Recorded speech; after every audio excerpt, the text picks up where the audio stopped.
Mon mari a jeté ma valise sur la pelouse et a changé les serrures pendant que sa petite amie regardait depuis la fenêtre de notre chambre, les voisins filmaient tout, je n'ai pas pleuré, j'ai appelé un seul numéro et un homme est arrivé en 20 minutes. Damien est sorti en hurlant, mais l'homme lui a montré des papiers, le visage de mon mari est devenu blême, il a regardé la maison puis moi. La valise a atterri sur le gazon avec un bruit sourd qui a semblé résonner dans tout le quartier résidentiel, je suis restée sur le trottoir, mon badge d'infirmière encore accroché à ma blouse, regardant mon mari, Damien, traîner le deuxième sac, celui avec la roue cassée, à travers le perron. Il n'a même pas pris la peine de le porter, il l'a juste poussé assez fort pour qu'il dévale les 3 marches en béton et s'ouvre, la courte pointe de ma mère s'en mêlant avec mes bottes d'hiver. C'est fini pour toi ici, a-t-il dit assez fort pour que Madame Dubois, 3 maisons plus loin, l'entende, assez fort pour que tout le monde l'entende, c'est ma maison maintenant, ma vie, débrouille-toi toute seule. Derrière lui, parfaitement encadrée dans la fenêtre de notre chambre, cette fenêtre qui donnait sur le jardin que ma mère avait planté il y a 15 ans, se tenait Valérie, la collègue de Damien, la femme qu'il m'avait présentée lors de la fête de fin d'année du bureau l'an dernier, celle qui m'avait serré la main en me disant combien Damien avait de la chance d'avoir une épouse aussi compréhensive en ces temps difficiles. Elle n'essayait même pas de se cacher, elle portait un de mes peignoirs, le bleu que j'avais eu pour mon anniversaire, et elle tenait une tasse à café, ma tasse à café, celle où il était écrit « meilleure fille du monde » que maman m'avait offerte le Noël précédant son diagnostic. J'ai entendu les déclics avant de voir les téléphones, Monsieur Girard d'à côté, le couple de retraités d'en face, même Julie Morin qui restait habituellement dans son coin, était sortie sur son perron, son portable levé, ils enregistraient tous, documentaient, témoignaient de ce que Damien supposait être mon humiliation, mais je n'ai pas pleuré, je n'ai pas crié, je ne me suis pas effondrée et je ne les ai pas suppliés pour leur donner le spectacle que Damien attendait clairement. Au lieu de cela, j'ai sorti mon téléphone et passé un appel, un numéro que j'avais enregistré sous Urgence Maison il y a 3 mois, à l'époque où j'avais commencé à remarquer les signes, quand les soirées tardives de Damien étaient devenues des nuits entières, quand son parfum avait changé de marque, quand il avait cessé de me demander comment s'était passée ma journée. Ici Sophie Martin, ai-je dit calmement, ma voix stable d'une manière qui m'a surprise moi-même, les serrures ont été changées, j'ai besoin de vous maintenant. L'homme à l'autre bout du fil n'a pas posé de questions, 20 minutes, n'intervenez pas, attendez juste. Damien rentrait déjà à l'intérieur, probablement pour célébrer sa conquête avec Valérie, probablement pour rire de la facilité avec laquelle il avait tout pris, la maison où nous vivions depuis 8 ans, la maison où nous avions organisé les réveillons de Noël et les fêtes d'anniversaire, la maison où ma mère avait passé ces derniers mois, branchée à l'oxygène, regardant les infirmières des soins palliatifs aller et venir, la maison que Damien pensait lui appartenir. Je me suis assise sur ma valise, là, sur la pelouse, et j'ai attendu. Madame Dubois s'est précipitée avec une chaise pliante et une bouteille d'eau, elle n'a rien dit, les a juste posées à côté de moi et a pressé mon épaule. Monsieur Girard est resté sous son porche mais il enregistrait toujours, j'ai croisé son regard et il a hoché la tête une fois, délibérément. Julie Morin s'était déplacée vers les marches de son entrée, son téléphone stable, le visage grave, ils savaient tous, sans que je dise un mot, ils savaient tous qu'il ne s'agissait pas de la fin d'un mariage, c'était tout autre chose. Exactement 19 minutes plus tard, une berline argentée s'est garée le long du trottoir, l'homme qui en est sorti portait un costume qui avait connu des jours meilleurs, portait une mallette en cuir qui semblait plus vieille que moi et avait le genre de visage qui avait probablement vu toutes les variations de la laideur humaine que le système judiciaire pouvait offrir. Il a marché vers moi avec détermination mais sans urgence et m'a tendu la main, « Madame Martin, je suis maître Richard Bertrand, l'avocat de votre mère », il l'a dit assez fort pour que les voisins entendent, assez fort pour que Damien entende s'il écoutait. Il est à l'intérieur, ai-je dit simplement. Maître Bertrand a hoché la tête et s'est dirigé directement vers la porte d'entrée, il n'a pas frappé, il a sonné 3 fois, fort et avec insistance, comme un policier le ferait. Je pouvais entendre les pas lourds de Damien traverser la maison, la porte s'est ouverte et Damien a rempli l'encadrement, le visage déjà rouge. C'est qui ce type ? C'est une propriété privée, vous faites une violation de domicile. En fait, a dit maître Bertrand, sa voix portant ce ton particulier que les avocats utilisent quand ils sont sur le point de gâcher la journée de quelqu'un, c'est vous qui êtes en violation de domicile, je suis ici au nom du propriétaire légal. Il a levé une épaisse enveloppe Kraft, ceci est pour vous, Je vous suggère de les lire attentivement, vous avez 72 heures pour quitter les lieux. Le visage de Damien est passé du rouge au violet. De quoi parlez-vous? C'est ma maison, je vis ici depuis 8 ans, mon nom est sûr, votre nom n'est sur rien, l'a interrompu maître Bertrand, votre nom a été retiré de tout titre de propriété il y a 18 mois par un processus notarié initié par madame Hélène Martin avant son décès. La maison n'a jamais été détenue conjointement, elle a été héritée par Hélène de ses parents en 1987 et elle a transféré la propriété exclusive à sa fille, Sophie Martin, par un acte de donation daté du 15 mars de l'année dernière. Vous n'avez actuellement aucun droit légal d'être ici, et encore moins de changer les serrures ou de sortir les affaires du véritable propriétaire. J'ai vu le visage de Damien changer, le violet s'est estompé pour le laisser pâle, sa bouche s'ouvrant et se fermant sans bruit. Derrière lui, Valérie était apparue dans le couloir, portant toujours mon peignoir, son expression passant d'une confiance suffisante à la confusion. C'est impossible, a finalement réussi à dire Damien, Hélène m'aurait dit. Sophie aurait, madame Hélène Martin n'était pas tenue de vous informer de ses décisions successorales, et étant donné la documentation que nous avons concernant vos activités durant sa maladie finale, je dirais que sa discrétion était à la fois justifiée et sage.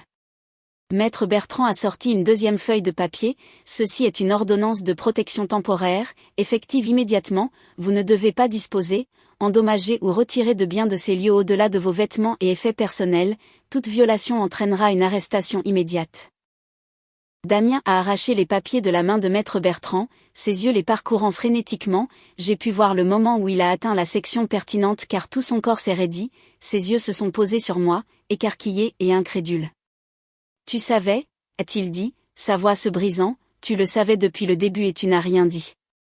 Je l'ai découvert il y a 3 mois, ai-je répondu, toujours assise sur ma valise sur la pelouse, l'avocat de maman m'a contacté après le règlement de la succession, il m'a envoyé des copies de tout, le nouvel acte de propriété, les documents de la fiducie, le rapport d'enquête.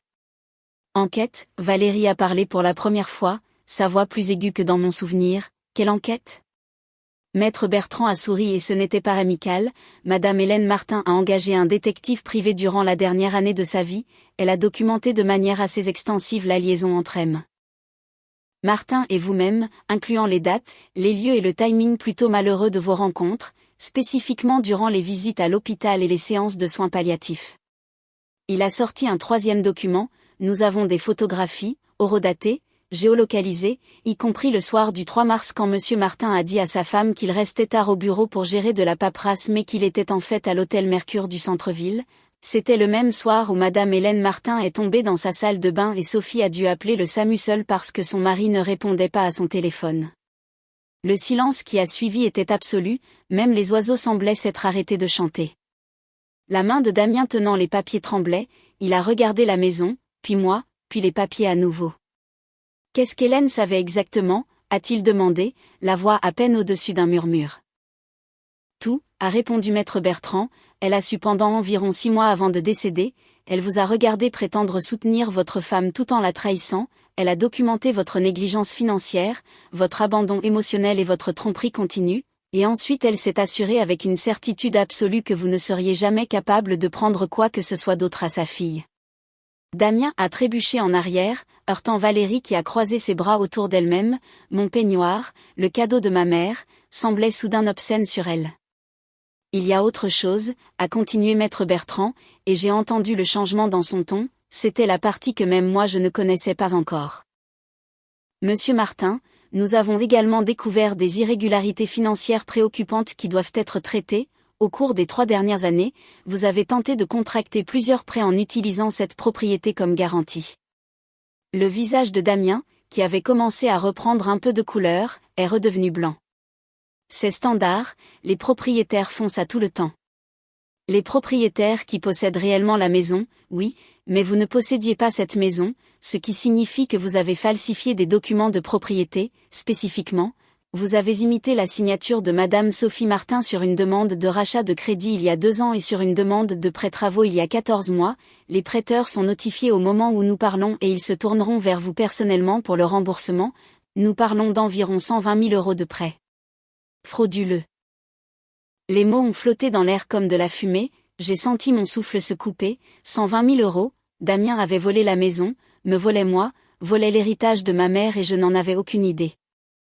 J'avais besoin de cet argent, a dit Damien, mais sa voix avait perdu toute combativité. L'entreprise a eu des revers, j'allais rembourser. En imitant la signature de votre femme? En commettant une fraude, la voix de maître Bertrand était glaciale. Monsieur Martin, ces prêteurs vont vous poursuivre personnellement, ça ne va pas disparaître, et étant donné que madame Hélène Martin vous a pris sur le fait, oui, elle savait pour ça aussi, elle a tout restructuré pour protéger sa fille de vos crimes financiers. Je me suis levée doucement, mes jambes instables, maman savait, elle savait qu'il imitait ma signature. Maître Bertrand s'est tourné vers moi et son expression s'est adoucie juste un peu. Elle a trouvé les documents en janvier de l'année dernière, vous étiez à l'hôpital pour la nuit avec elle, vous vous souvenez? Elle avait demandé à Damien de lui apporter des papiers de son bureau à la maison, il a apparemment profité de cette occasion pour chercher des documents financiers, elle avait une petite caméra de sécurité dans le bureau, quelque chose qu'elle avait installé après le cambriolage de sa voisine, elle a tout vu, l'a regardé photographier l'acte de propriété, prendre des copies de votre signature sur les déclarations d'impôts communes, c'est là qu'elle m'a contacté. Ma mère, mourante, épuisée, souffrante, avait passé ces derniers mois à me protéger de l'homme en qui j'avais confiance, l'homme que j'avais épousé, l'homme qui était censé m'aimer comme elle le faisait. J'ai besoin de m'asseoir, ai-je dit, et la chaise de madame Dubois s'est soudainement trouvée sous moi, sa main sur mon dos. Damien regardait ses pieds maintenant, les papiers pendant mollement dans sa main. Valérie s'était éloignée de lui, son expression passant de la confusion au calcul, elle faisait les comptes, j'ai réalisé, additionnant la dette, la fraude, les conséquences juridiques, mesurant l'homme pour qui elle avait aidé à détruire un mariage face à la réalité de ce qu'il était vraiment. Il y a encore une chose, a dit maître Bertrand en plongeant la main dans sa mallette une dernière fois, il a sorti une enveloppe couleur crème, mon nom écrit dessus de l'écriture soignée de ma mère, madame Hélène Martin a laissé ceci pour vous. Elle voulait que vous l'ayez aujourd'hui spécifiquement, elle a anticipé ce scénario, les serrures changées, la tentative d'expulsion, elle a mis en place une alerte avec le bureau des hypothèques, au moment où le moindre changement serait déposé. Concernant cette propriété sans votre autorisation, j'étais automatiquement notifié, elle connaissait son gendre assez bien pour prédire exactement comment cela se jouerait. J'ai pris l'enveloppe avec des mains tremblantes, l'écriture de ma mère, les derniers mots qu'elle m'écrirait jamais, je voulais la déchirer immédiatement, je voulais attendre d'être seule, je voulais crier et pleurer et rager contre l'injustice de tout cela, qu'elle ait dû passer ces derniers jours à me protéger au lieu d'être juste ma mère, juste me laisser prendre soin d'elle sans ce poids. Je peux lire ça à l'intérieur, ai-je demandé, dans ma maison? Maître Bertrand a souri et cette fois ça a atteint ses yeux, c'est votre maison, madame Martin, vous pouvez y faire ce que vous voulez. Je me suis levée et suis passée devant Damien, il n'a pas bougé, n'a pas essayé de m'arrêter, il est juste resté là tenant ses papiers, son monde entier s'effondrant autour de lui pendant que Valérie s'éloignait de plus en plus. J'ai monté les 3 marches en béton où ma valise avait dégringolé une demi-heure plus tôt, la porte d'entrée était toujours ouverte. Madame Dubois avait déjà commencé à rassembler mes affaires renversées, pliant la courte pointe de ma mère avec des mains douces. Monsieur Girard appelait quelqu'un, probablement sa fille qui travaillait au bureau du procureur, Julie Morin avait baissé son téléphone mais n'avait pas effacé la vidéo, ils avaient tout vu, tout enregistré, la preuve de l'expulsion illégale tentée par Damien, la preuve de mon droit au retour. Je suis entrée dans ma maison, la maison de ma mère, maintenant la mienne, et l'odeur familière m'a frappée, café et vanille, les bougies que j'achetais toujours, mais en dessous, quelque chose d'acide, l'odeur de la trahison, de violation que je ne pouvais pas encore nommer, le parfum de Valérie dans le couloir, des chaussures inconnues près de la porte, une veste que je ne reconnaissais pas sur le porte-manteau. Depuis combien de temps cela durait-il? Combien de fois avait-il été ici ensemble pendant que je faisais des doubles gardes à l'hôpital pour payer les traitements qui achèteraient à ma mère quelques mois de plus, quelques jours de plus? Combien de fois Damien l'avait-il amené dans notre foyer, dans notre lit, dans l'espace que ma mère s'était battue si fort pour protéger pour moi? J'ai traversé le salon, passé le canapé où maman avait passé ces dernières semaines quand les escaliers étaient devenus trop difficiles, passé la bibliothèque remplie de ses romans préférés, ceux qu'elle me lisait enfant, et puis encore quand elle ne pouvait plus tenir les livres elle-même, jusqu'à la cuisine où nous avions une autre dernière vraie conversation, où elle m'avait tenu la main et m'avait dit qu'elle était fière de moi, que j'étais plus forte que je ne le savais. Elle savait alors, elle savait pour Damien, pour Valérie, pour les faux, Et elle m'avait souri et m'avait dit que j'étais assez forte pour gérer ce qui allait arriver. Je me suis assise à la table de la cuisine, sa table, celle qu'elle avait héritée de sa propre mère, et j'ai ouvert l'enveloppe. La lettre à l'intérieur faisait 3 pages, écrite dans l'écriture appliquée qui s'était dégradée au cours de ces derniers mois alors que les médicaments contre la douleur faisaient trembler ses mains, mais chaque mot était lisible, chaque mot était intentionnel. Ma très chère Sophie, si tu lis ceci, alors j'avais raison à propos de Damien, j'aurais aimé ne pas l'avoir été, j'aurais aimé pouvoir me tromper sur cette seule dernière chose avant de te quitter, mais ce n'était pas le cas et j'en suis si profondément désolée. Je veux que tu saches que découvrir la vérité sur ton mari n'est pas ce qui m'a fait le plus mal ces derniers mois, ce qui m'a fait mal c'était de te voir tout sacrifier, ton sommeil, ta santé, ton bonheur, pour prendre soin de moi pendant qu'il te trahissait. Tu rentrais de l'hôpital épuisé au-delà de toute mesure et tu me racontais ta journée, tu souriais et disais que Damien tenait le coup, qu'il s'occupait des choses à la maison, qu'il te soutenait, et je devais te sourire en retour et faire semblant de ne pas connaître la vérité. Mais je ne pouvais pas te le dire, pas à ce moment-là, tu avais trop de choses à gérer et j'avais besoin que tu te concentres sur le temps qu'il nous restait, pas sur sa trahison, alors j'ai décidé de gérer ça moi-même de la seule façon que je pouvais. La maison a toujours été à mon nom seul, le savais-tu ? Ton père et moi l'avons achetée ensemble en 1987, mais quand il est décédé, elle est devenue entièrement la mienne. Quand tu as épousé Damien, il a supposé qu'il avait été ajouté à l'acte, je l'ai laissé supposer, mais je ne l'ai jamais fait, quelque chose chez lui m'a toujours fait hésiter, je me disais que j'étais trop protectrice, que chaque mère s'inquiète pour le mari de sa fille, mais l'instinct compte, Sophie, le mien avait raison. Quand j'ai engagé le détective privé et confirmé la liaison, j'ai ressenti quelque chose que je n'avais pas ressenti depuis des années, une clarté absolue, je savais exactement ce que je devais faire. J'ai transféré la maison entièrement à ton nom via une donation partage inattaquable, je me suis assuré que le nom de Damien ne soit jamais attaché à elle, j'ai documenté sa liaison, sa négligence financière, sa falsification de ta signature, et j'ai mis en place un système avec Maître Bertrand pour te protéger au moment où Damien montrerait ses vraies couleurs complètement.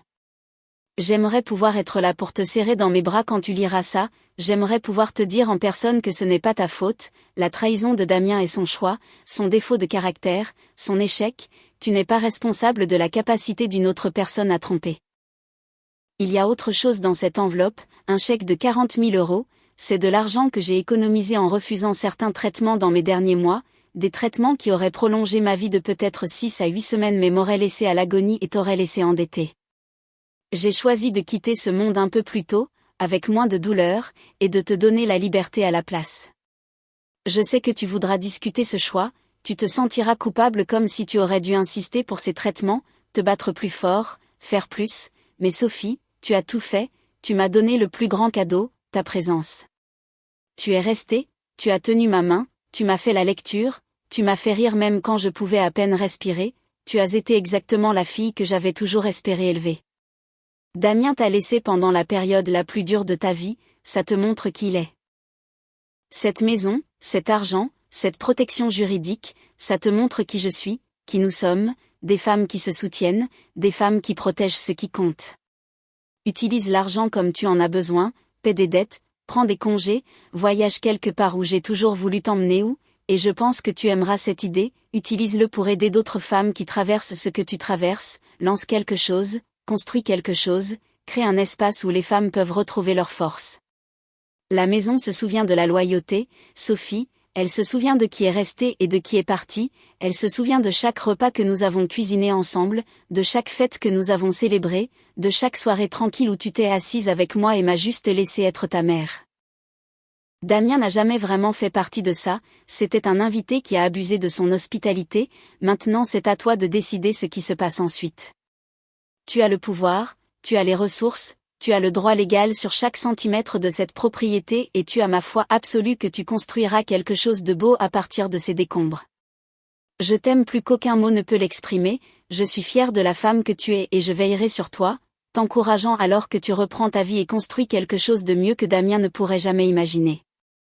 La maison est à toi, ta vie est à toi, choisis sagement qui tu laisses entrer dans les deux, avec tout mon amour, pour toujours.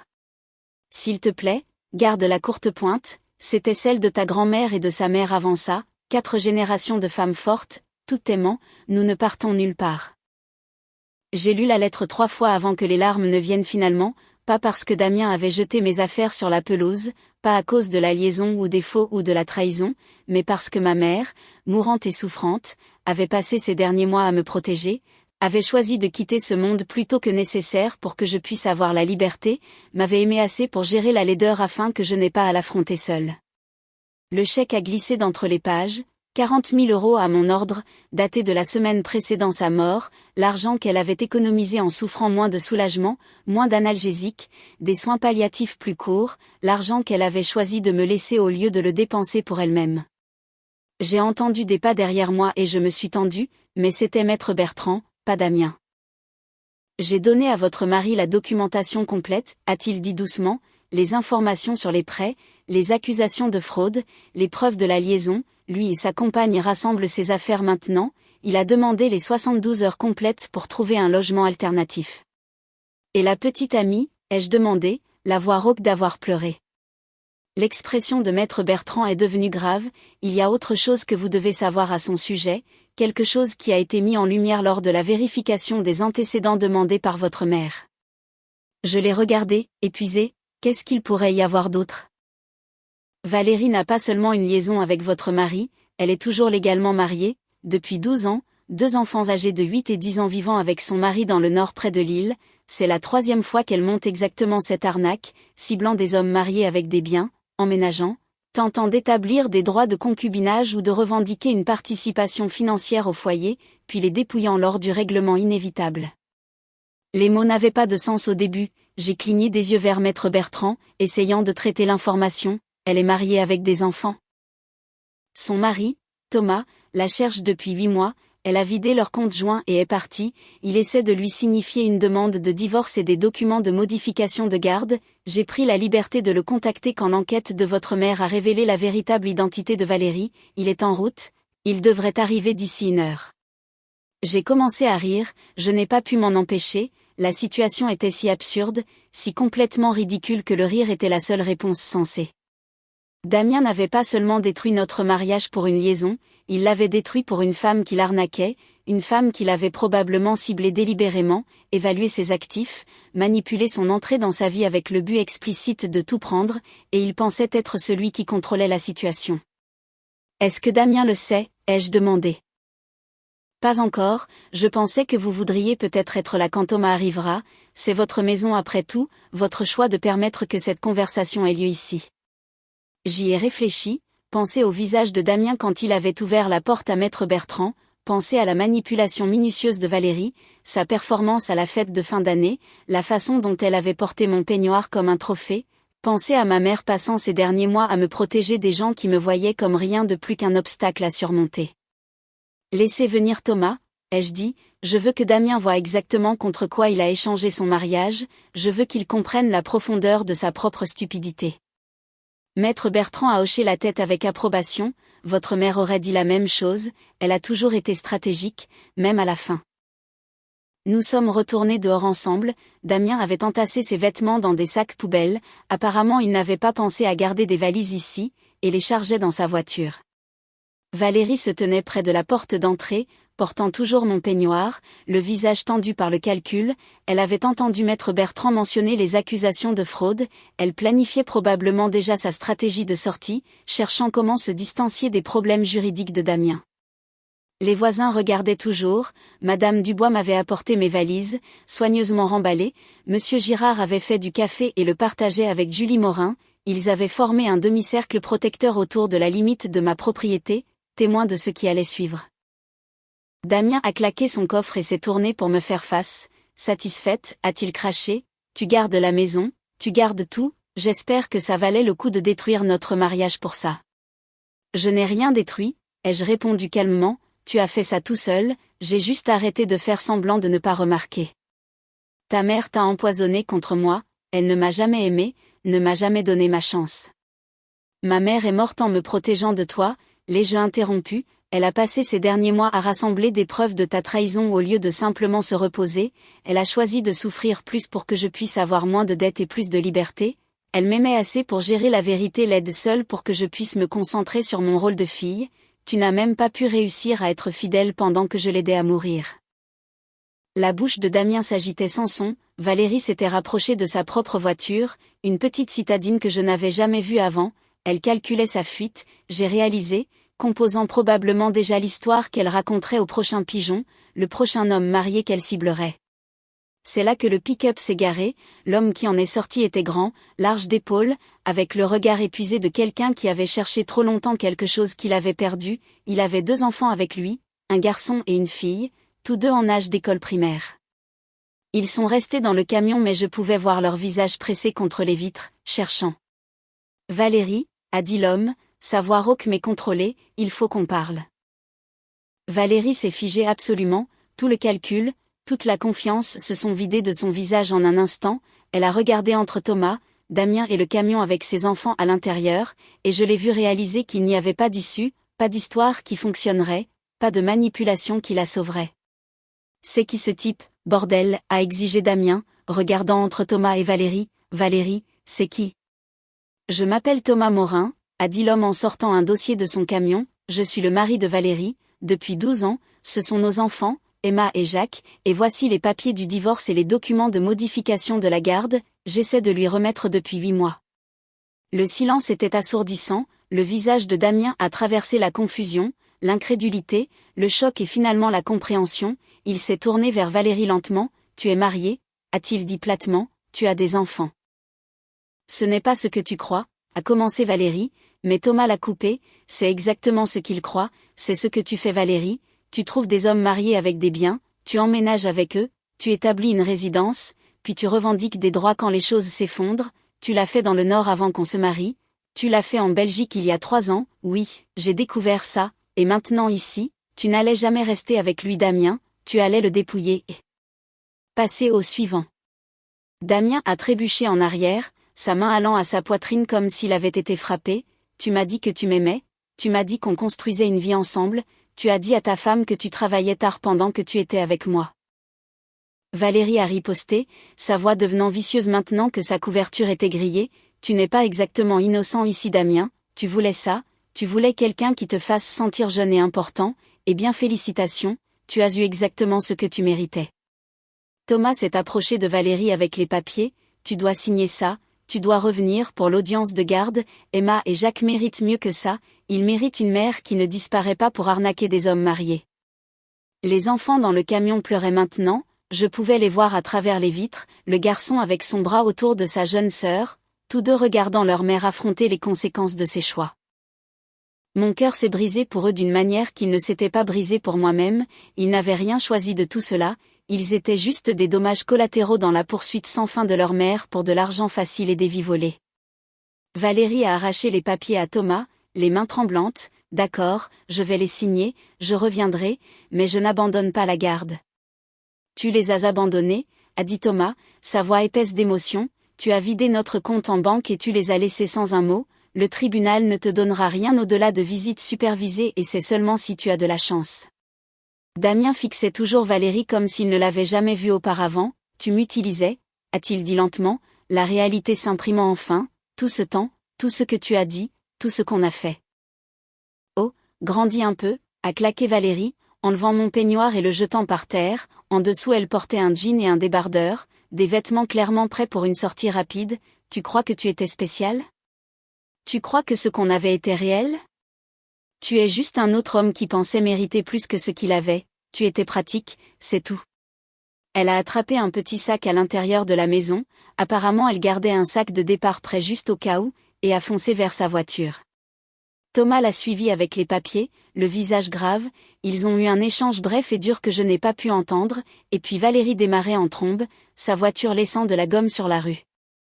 Thomas est resté là un moment à la regarder partir, puis s'est tourné vers Damien, « Je dirais que je suis désolé, mais honnêtement, tu l'as aidé à abandonner ses enfants. » « Je savais qu'elle était mariée ? » ?»« Je ne savais pas, » a insisté Damien, mais sa voix était faible, elle m'a dit qu'elle était divorcée, que son ex était violent, je croyais l'aider à s'échapper. »« Elle t'a dit ce que tu voulais entendre, » a interrompu Thomas, la même chose qu'elle a dit au type en Belgique, la même chose qu'elle a probablement dit à celui qui est venu avant lui, tu ne sauvais personne, tu étais juste facile.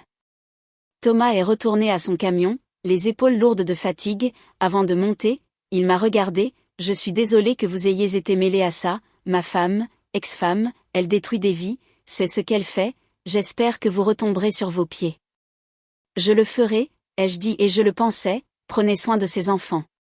Il a hoché la tête et est parti, le garçon et la fille sur la banquette arrière se sont retournés pour regarder par la lunette arrière, leur visage encore taché de larmes. Je me suis demandé de quel genre de thérapie ils auraient besoin, quel genre de problème de confiance ils porteraient, combien d'années il leur faudrait pour se sentir en sécurité à nouveau. Damien se tenait dans l'allée entouré de sacs poubelles pleins de ses affaires, le visage de la couleur d'un vieux journal, toute sa confiance, tout son contrôle, toutes ses suppositions sur comment cette journée se passerait avaient volé en éclats. Il avait jeté ma valise sur la pelouse en pensant être le vainqueur, pensant avoir gagné, et il avait tout perdu. La maison était à moi, sa petite amie était une escroc fuyant des papiers de divorce et des batailles pour la garde, il devait plus de 100 000 € de prêts frauduleux qui le suivraient pour toujours, et chaque voisin de la rue avait regardé sa arrivée, enregistré, témoigné de sa destruction complète.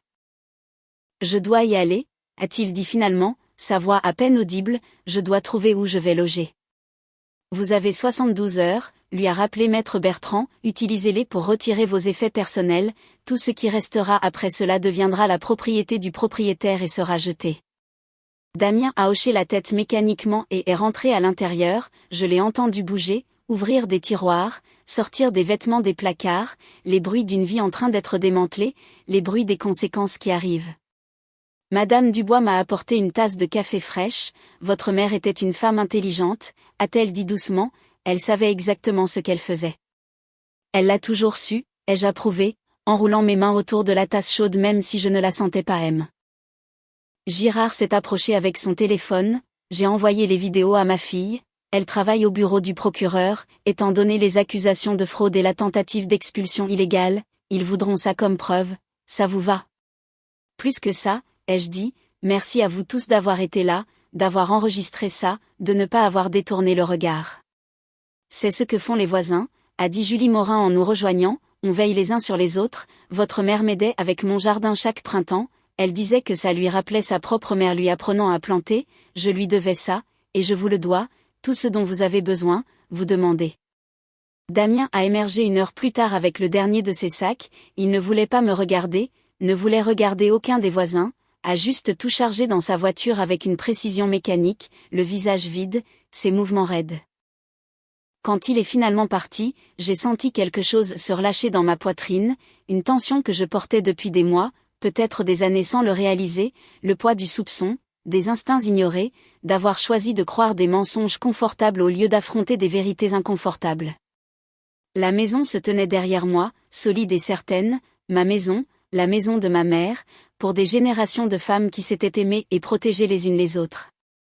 Damien n'avait jamais vraiment appartenu ici, il n'avait fait que passer, un occupant temporaire qui avait confondu présence avec propriété.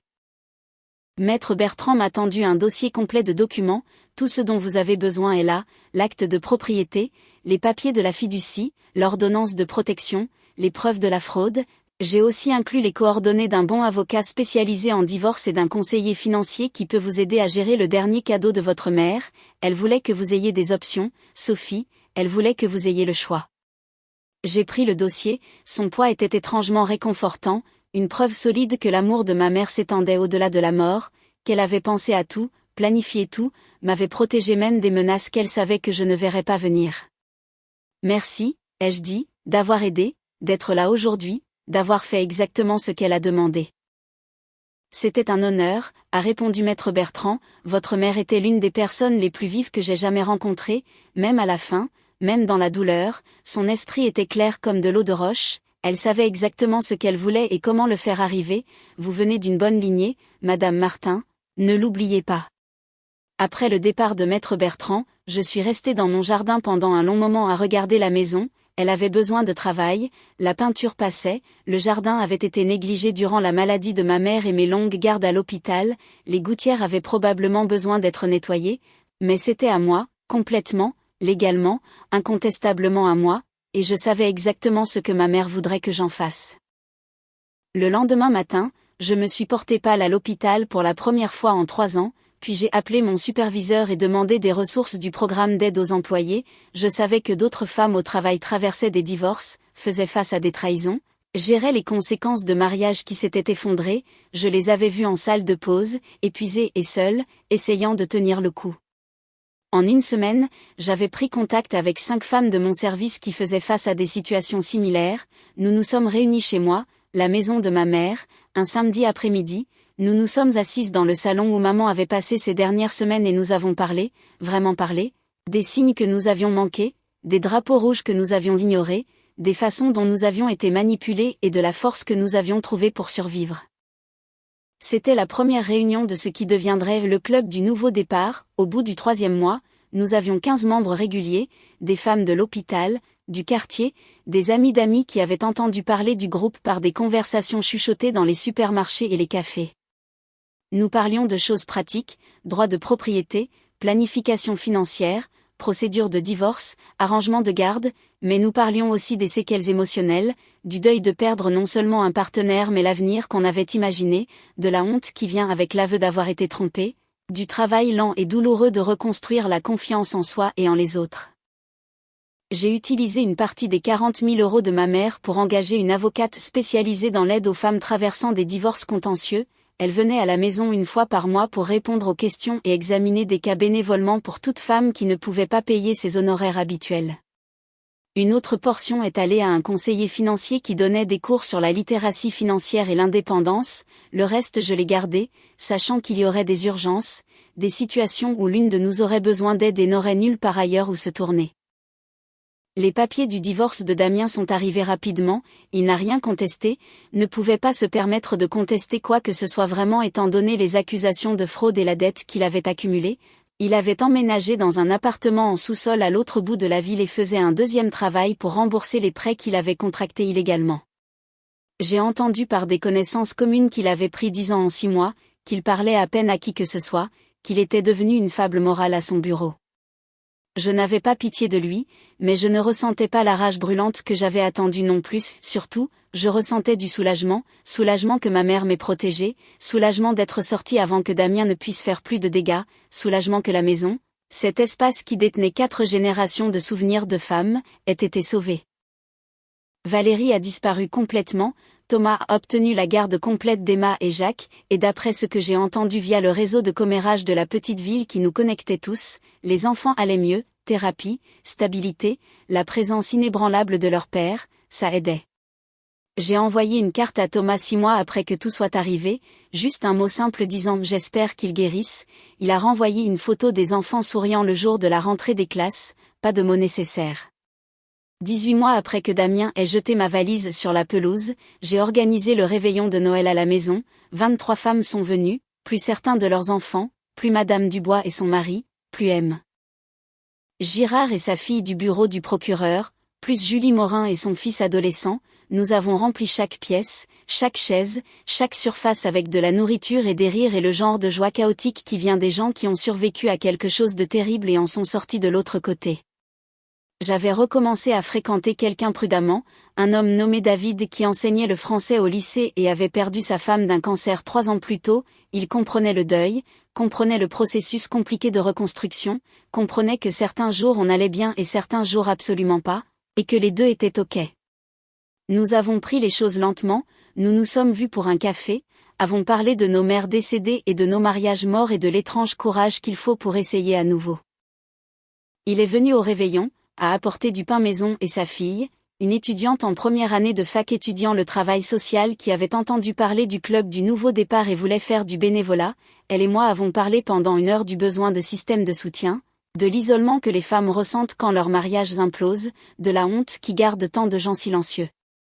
Vous construisez quelque chose d'important ici, m'a-t-elle dit, ma mère aurait eu besoin de quelque chose comme ça, elle n'avait nulle part où aller quand les choses allaient mal, personne à qui parler qui comprendrait.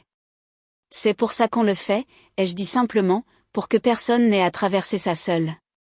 Cette nuit-là, après que tout le monde soit parti et que David m'ait embrassé pour me dire bonne nuit à la porte, je suis montée dans ma chambre.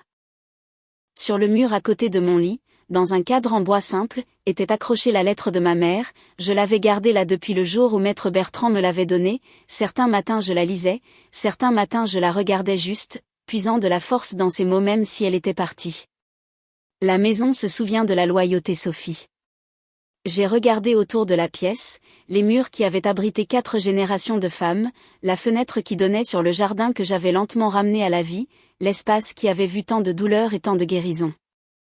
La maison se souvenait, elle se souvenait de qui était resté et de qui était parti, elle se souvenait de la force tranquille de ma mère dans ces derniers mois, elle se souvenait des femmes qui se réunissaient ici chaque semaine pour se soutenir mutuellement, elle se souvenait des rires et des larmes et du travail lent et régulier de reconstruire des vies brisées, et elle continuerait de se souvenir longtemps après mon départ, un autre chapitre dans l'histoire des femmes qui se protégeaient les unes les autres, qui refusaient d'être vaincues, qui choisissaient la loyauté, la communauté et l'amour plutôt que le mensonge facile des promesses de quelqu'un d'autre. Je me suis endormie cette nuit-là en pensant aux derniers mots de ma mère, au pouvoir et au choix et à l'héritage des femmes qui se battaient les unes pour les autres, à la différence entre être la victime de quelqu'un et être la fille de quelqu'un. Damien avait essayé de tout prendre, mais il n'avait jamais compris ce qui comptait. La maison n'était pas juste une propriété, c'était la preuve que l'amour persiste, que la protection continue, que certains liens ne peuvent pas être brisés même par la mort. Ma mère m'avait donné plus qu'un foyer, elle m'avait donné la liberté de construire une vie selon mes propres termes, d'aider les autres à faire de même, de transformer la trahison en but et la douleur en pouvoir. La maison se souvenait de la loyauté, et moi aussi. Cette histoire de justice calculée vous a tenu en haleine? Éclatez le bouton j'aime tout de suite. Ma partie préférée a été quand maître Bertrand a révélé les photos du détective privé et que le visage de Damien est devenu complètement blanc. Quel a été votre moment préféré?